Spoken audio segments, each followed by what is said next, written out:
Good afternoon, and welcome to TVM-News. Today is Friday, November 12th. I'm Emma Rushworth. And I'm Ellen France. We have some fun news about the Scranton Half Marathon and Marywood alumni. We also have news about a Marywood theater tradition. And we'll check in with TVM sports anchors Soren Svanson and Nevica Molinero to find out the latest in Marywood and professional sports. On Monday, November 15th, from 10 a.m. to 3 p.m., Marywood students can complete a scavenger hunt around campus to win a free t-shirt in honor of Philanthropy Day. After picking up a passport at Maria Hall, the scavenger hunt has 3 stops around campus. Students are encouraged to write their message of pacer gratitude before receiving their shirt. The Marywood Players are bringing back a tradition of role reversal. Twisted Theater, a production where men sing and perform songs and roles for women, and women sing and perform songs and roles for men, will be Saturday, November 13th at 7:30 p.m. in the Black Box. Admission is free, but they will be collecting donations. Marywood-University is a recent recipient of a 2021 Robert H. Spitz Foundation grant. The foundation serves communities in Lackawanna County and residents of northeastern Pennsylvania. To date, over $3 million have been granted from the foundation. Marywood will receive $12,000 to the Students Achieving Remarkable Success, or STARS program. The STARS program is an after-school mentoring program for Latinx students in the area. The Marywood Concert Choir and Orchestra are collaborating this year for the first time in 5 years. The 2 groups and 4 soloists will be performing Michael Tippett's A Child of Our Time for their winter concert. The concert will be on November 21st at 4 p.m. at Marywood. It is free and open to the public. The Music Theater and Dance Department's Jazz Ambassadors will be hosting their fall concert on Friday, November 19th at 7 p.m. The concert will be held in the Marian Chapel and feature music from composers such as John Williams and Freddie Hubbard. Admission is free and open to the public. Marywood's Office of Military and Veteran Services and Student Veterans Alliance hosted a Veterans Day ceremony on Wednesday. The ceremony honored those who died in the line of combat and who have served our nation. The event opened with words from Sister Mary Persico, Marywood's president, and concluded with a performance of taps by 2 Marywood music students. A Marywood alumni recently took home the gold in the Scranton Half Marathon. David Haynes, who graduated from Marywood in May, narrowly beat out his former coach in the Scranton Half Marathon. Rob Ahrens, who coaches both track and field and cross country at Marywood, was beat by his former athlete by 4 seconds in last Sunday's race. Haynes and Ahrens ran the race together, guiding each other through the course, which ran through downtown Scranton and the Lackawanna Heritage Trail. Congrats to David and Coach Ahrens. Marywood is hosting a free COVID-19 booster shot clinic today from 10 a.m. to 4 p.m. in the upper main area of Nazareth Student Center. They will be administering the Moderna vaccine. The only criteria needed to get the booster is that it has been 6 months since your second dose of your initial vaccine. When we come back, we have news about a new sport being added to Western Wayne High School. Myth. If you get COVID-19, you'll recover after a few days. That myth is false. We're only just beginning to understand the effects of COVID-19 on the human body, as we're starting to see more and more people identifying as long haulers who are having symptoms for weeks, if not months, after their initial infection. Continue to wear a mask, socially distance, and wash your hands. Together, we can keep COVID out of school. For ways to keep your community safe, go to backtoschooltogether.com. Hey Bobo, do trees tell each other stories? I'm sorry, I'm afraid I don't know that. Hey, why don't we go find out? Listen. Do clouds take naps? I couldn't tell you. Dad, do stars visit their friends? Look!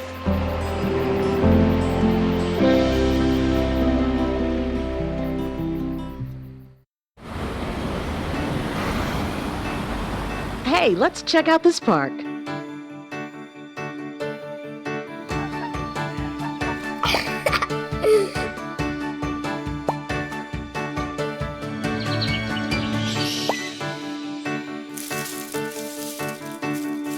Oh, wow, that's really cool. To find a great local park or forest near you, go to discovertheforest.org. I don't think we're free in this country. For 100 years, you saw Black people menaced and targeted and lynched and beaten and brutalized. I think we're burdened by this history. More people have to be willing to do that uncomfortable, inconvenient thing that justice requires for things to get better. Truth can inspire change. Learn more at EJI.org. Welcome back. Western Wayne High School is introducing a girls wrestling program. The school held a tryout day for anyone interested in competing, and so far the Wildcats have 7 girls competing on their team. Women's wrestling has gained popularity in recent years, with around 200 girls competing in PIAA wrestling in the state. A fire destroyed a home on the 600th block of Harrison Avenue in Scranton last Friday night. Officers were called to the home around 11:30 p.m. where they saw flames coming out of the 3rd floor bedroom. Everyone was able to make it out of the home and 6 people are now displaced. The cause of the fire is unknown. Drivers on Route 81 witnessed an unusual accident Tuesday morning. A tractor-trailer for Sherwin-Williams crashed off of an overpass, blocking the road below it in Butler Township. The driver is unharmed, and the trailer itself was empty. Crews spent hours figuring out how to remove the vehicle. They ended up lifting it with a crane and lowering it down onto the road before towing it away.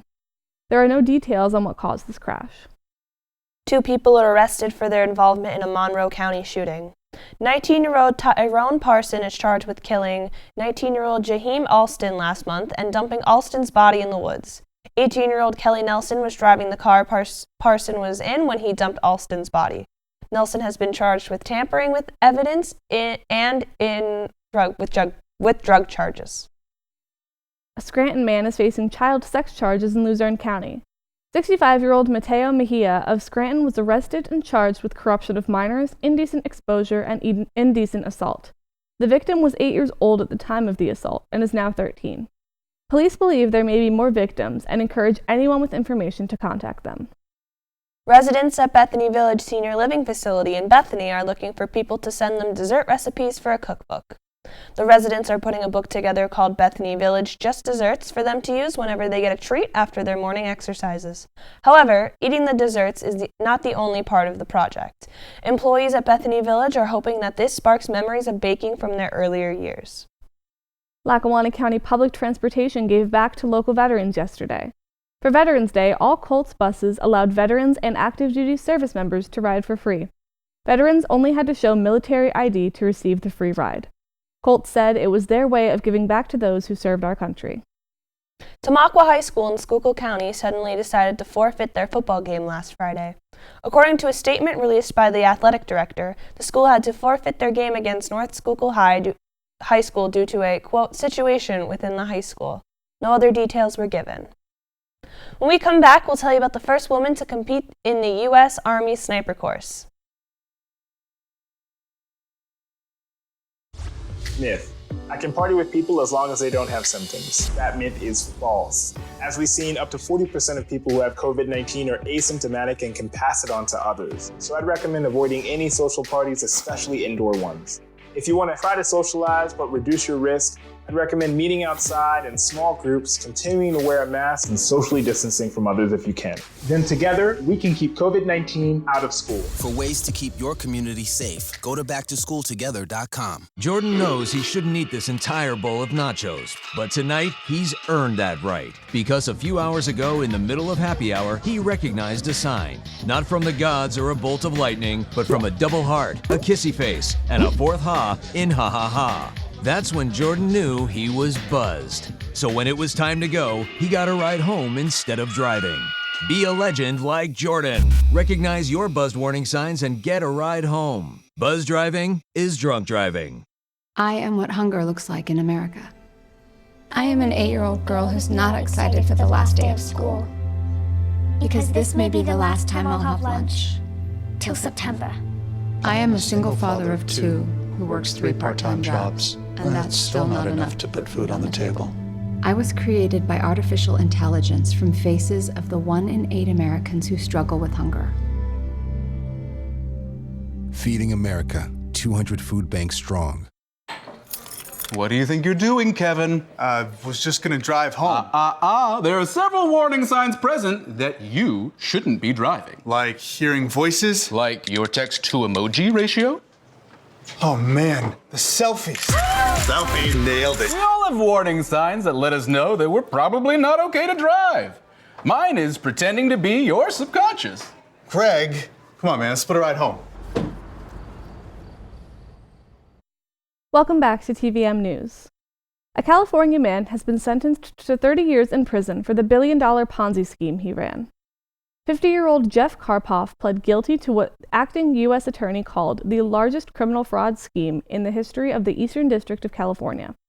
Karpoff owned a company named DC Solar that sold solar power generators to investors for things like cell phone towers and sporting event lighting. However, money from new investors was being used to pay off old investors. Karpoff pled guilty to money laundering and conspiracy to commit wire fraud. 9 people are now dead after a crowd surge at rapper Travis Scott's Astroworld concert in Houston, Texas last Friday night.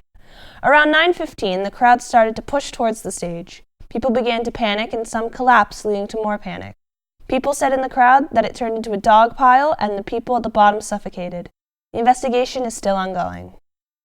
The first woman in history has completed the U.S. Army Sniper course. The unidentified woman serves in the Montana National Guard, and she was recommended for the sniper course by her superiors. This milestone achievement was lauded by Major General J. Peter Hronik, the Adjutant General for Montana. Former Las Vegas Raiders player Henry Ruggs III is facing 5 charges after a car accident that killed a woman and her dog and injured Ruggs and his girlfriend. Ruggs was arrested last week after he crashed his car into 23-year-old Tina Tintor's car while driving 127 miles per hour. Ruggs has been charged with reckless driving, driving under the influence resulting in death, 2 additional DUI and reckless driving charges, and a misdemeanor for gun possession. He has since been released from the Raiders. A suspect in the January 6th Capitol riots is seeking asylum in Belarus. Evan Newman from California is wanted on 6 charges stemming from the attempted insurrection, including assaulting a police officer and illegally entering the Capitol. Newman has fled to Belarus, where he is seeking political asylum. It is unclear if the Belarus government will grant his asylum request. A 23-year-old Syrian man was arrested last week after stabbing 3 people on a high-speed train in Germany. The incident occurred around 9 a.m. while the train was moving. Roughly 300 people were able to be peacefully evacuated from the train, and the 3 injured were taken to the hospital. No one knows the cause of the attack. Actor Paul Rudd has added another award to his career, being named People magazine's Sexiest Man Alive for 2021. Rudd, best known for his roles in Clueless, Friends, Anchorman, and Ant-Man, announced this honor during a skit on The Late Show with Stephen Colbert. He joins a long list of attractive men who have held the title, including Michael B. Jordan and George Clooney. A New York man burst into flames after he was tased by police last Friday. The 29-year-old walked into the Catskill Village Police Department and got into an argument with police after dousing himself with hand sanitizer. When the police used the taser to apprehend the young man, he burst into flame. He was sent to the hospital in critical condition. When we return, we'll check in with TVM Sports anchors Nevica Molinaro and Soren Svanson for the latest in Marywood sports. COVID-19 has changed how we express our faith and gather to worship. Now it's time to take the first step that lets us get back to spreading the word without spreading concern. Before we can safely come together, we need the facts. As COVID-19 vaccines become available, you may have questions. Should I get it? Is it safe? Should I wait? It's smart to question. Now, get the facts at getvaccineanswers.org so you can make an informed decision when vaccines are available to you. Hey world, I have a quick message. It's about safe driving. All right, let's go. Anytime you're driving, have the seatbelt buckle tight. Both hands on the wheel and your phone out of sight. When not in your hand, trying to text somebody back. Because if you do, your car might get smacked. The moral of the story, just put your phone down. The people on the road will stay safe and sound. Put your phone down, put your phone down. People on the road will stay safe and sound. Yeah.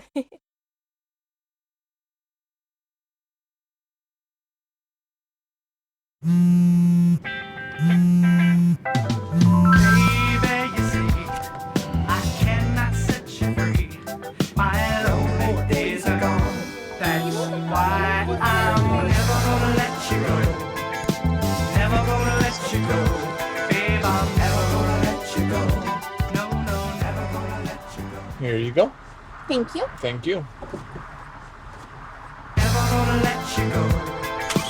Never gonna let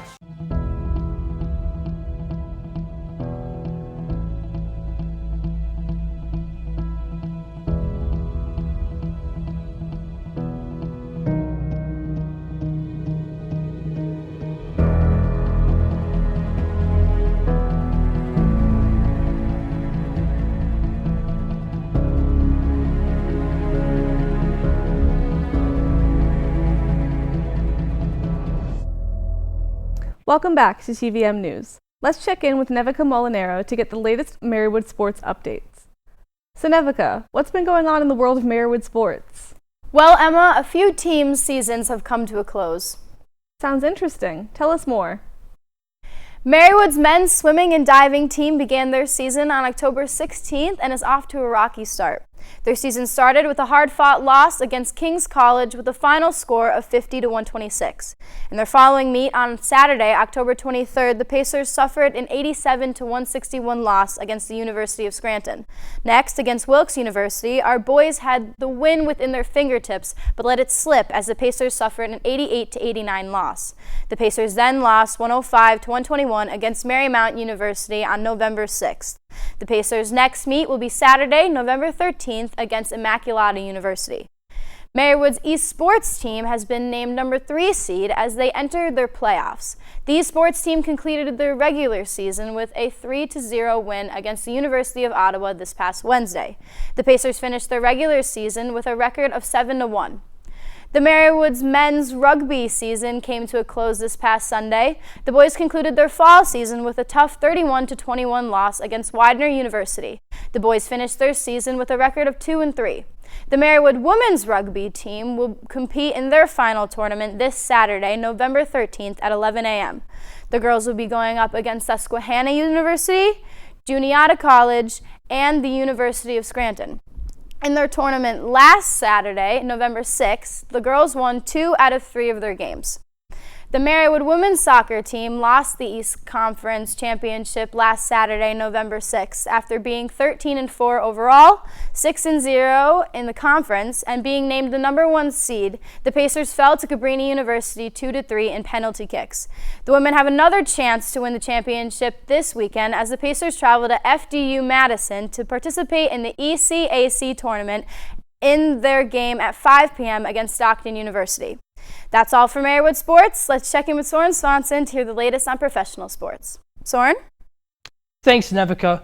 Here are some of the results from Week 9's NFL games. The first matchup was between the Denver Broncos and the Dallas Cowboys. The Denver Broncos were able to get the surprising victory over the Cowboys with a final score of 30-16. The next game was between the Los Angeles Chargers and the Philadelphia Eagles. The Eagles lost in a close one with the Chargers. The final score was 27-24. The featured game of the week was the Sunday Night Football matchup between the Tennessee Titans and the Los Angeles Rams. The Tennessee Titans were able to get the victory over the Rams with a score of 28-16. Here are some NFL matchups to look forward to this weekend as we approach Week 10 of the professional football season. The first matchup will be between the New Orleans Saints and the Tennessee Titans. The game will be played at 1 p.m. on Fox on Sunday. The next featured matchup is the Philadelphia Eagles will square off against the Denver Broncos at 4:25 on CBS on Sunday. Finally, the featured matchup will be on Sunday Night Football as the Kansas City Chiefs take on the Las Vegas Raiders. The game will be on NBC at 8:20 on Sunday. Here are some of the results from the NBA games last weekend. To start, the Philadelphia 76ers took on the Chicago Bulls. The 76ers were able to win the game with a final score of 114-105. Finally, the featured game of the week was between the Utah Jazz and the Miami Heat. The Miami Heat were able to pull out the win with a final score of 118-115. This weekend, you can look forward to these NBA matchups. The first matchup will be between the Philadelphia 76ers and the Indiana Pacers. This game will be at 7 p.m. at the Cambridge Field House, and you can watch the game on NBA TV. Finally, the featured matchup will be between the Chicago Bulls and the Los Angeles Clippers. The game will be at 9:30 p.m. at the Staples Center, and you can tune in on NBA TV. Here are some of the results from the college football games from last weekend. Number 12 Auburn took on number 13 Texas A&M. Texas A&M was able to take home the victory with a score of 20-3. The featured game was between number 7 Oregon and unranked Washington. Oregon was also able to get the victory with a score of 26-16. Now here are some of the featured games for this Saturday. To start at noon, number 6 Michigan will take on unranked Penn State on ABC. The next game is also taking place at 12 p.m. is between number 8 Oklahoma versus number 13 Baylor on Fox. The next game will be between number 19 Purdue and number 4 Ohio State at 3:30 on ABC. Finally, the featured game will be between number 16 North Carolina State and number 12 Wake Forest at 7:30 p.m. on the ACC network. NASCAR had a race in Phoenix, Arizona last Sunday, and the winner of the race and the series was Kyle Larson. These victories helped Larson reclaim the NASCAR title. Finally, in professional sports, college basketball is back after no spectators from March Madness tournament last year. We will have to watch and see which teams will make it into March Madness this year on the opening weekend of college basketball. Here are some of the games to look forward to this weekend. To start off, today is number 4 Villanova is taking on number 2 UCLA at 11:30 p.m. on ESPN2. Finally, on Saturday, number 1 Gonzaga will take on number 5 Texas. The game is at 10:30 p.m. Eastern Time on ESPN2. That is all for the sports desk. That is all for sports. Back to desk. Significant others, prepare yourselves to be left on red, ignored, or broken up with for a day. Today, November 12th, because Taylor Swift's version of Red comes out. All 30 of the original songs from the album will be on it, including a 10-minute version of All Too Well. We're not saying your relationships are going to end permanently, but to experience what Jake Gyllenhaal put Taylor Swift through, your partner might need a little space. Honestly, Jake Gyllenhaal should be running at this point. If I were Jake Gyllenhaal, I would be hiding out of fear. Witness protection program, absolutely. For sure. That's going to do it for this week's edition of TVM-News. From everyone at TV-Marywood, thanks for tuning in. Be sure to follow TV-Marywood's YouTube page and like the TVM Facebook page to stay up to date on the latest happenings and to watch additional content. I'm Emma Rushworth. And I'm Ellen Franz. Have a great weekend, Marywood.